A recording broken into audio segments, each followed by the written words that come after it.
আশা করছি এই 3টি পরামর্শ আপনি একজন বেলস পালসি রোগী হিসাবে আপনাকে খুব দ্রুত রিকভারি করতে সাহায্য করবে।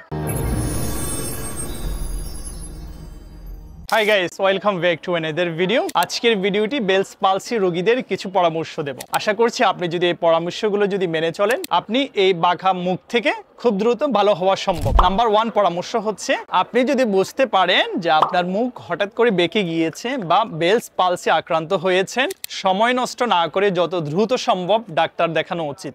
কোন ধরনের ডাক্তার দেখাবেন? ফার্স্ট প্রায়োরিটি দিবেন একজন নিউরোমেডিসিন বিশেষজ্ঞকে, কেন যেহেতু এটা নার্ভের সমস্যা।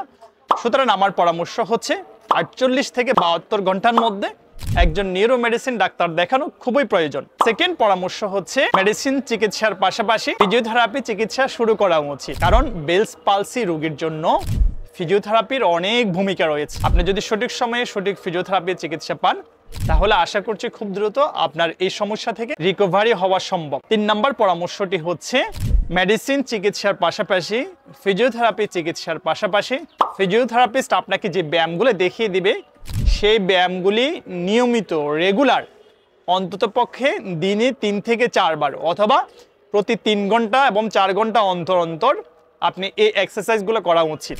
কারণ আমরা অনেক রোগী দেখেছি যারা ফিজিওথেরাপি পেয়েছে, মেডিসিনও পেয়েছে, বাট নিজের অবহেলার কারণে এবং ফলে দেখা যায় তেমন একটা ইমপ্রুভমেন্ট পাওয়া যায় না।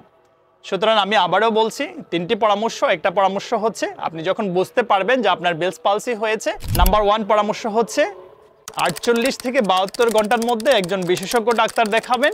2 নম্বর পরামর্শটি হচ্ছে, সঠিক সময়ে এবং সঠিক ফিজিওথেরাপি চিকিৎসা শুরু করবেন। ফিজিওথেরাপি এখন ব্যাঙের ছাতার মতন অসংখ্য ফিজিওথেরাপি সেন্টার আছে। সুতরাং আপনি একটু খোঁজ নিয়ে দেখবেন আপনার আশেপাশে ভালো ফিজিওথেরাপিস্ট এবং প্রফেশনাল ফিজিওথেরাপিস্ট যদি থাকে, সেই প্রফেশনাল ফিজিওথেরাপিস্ট থেকে ফিজিওথেরাপি শুরু করা উচিত। 3 নম্বর পরামর্শটি ছিল, ফিজিওথেরাপি এবং মেডিসিন চিকিৎসার পাশাপাশি অবশ্যই আপনাকে ফিজিওথেরাপিস্ট যে এক্সারসাইজগুলো দেখিয়ে দিবে, এই এক্সারসাইজগুলো খুব আন্তরিকতার সাথে এবং সঠিকভাবে করা উচিত। আশা করছি এই 3টি পরামর্শ আপনি একজন বেলস পালসি রোগী হিসাবে আপনাকে খুব দ্রুত রিকভারি করতে সাহায্য করবে। সবাই ভালো থাকবেন, সুস্থ থাকবেন এবং বেলস পালসি মুক্ত জীবন যাপন করবেন। আজ এই পর্যন্ত, দেখা হবে নেক্সট কোনো একটি ভিডিওতে।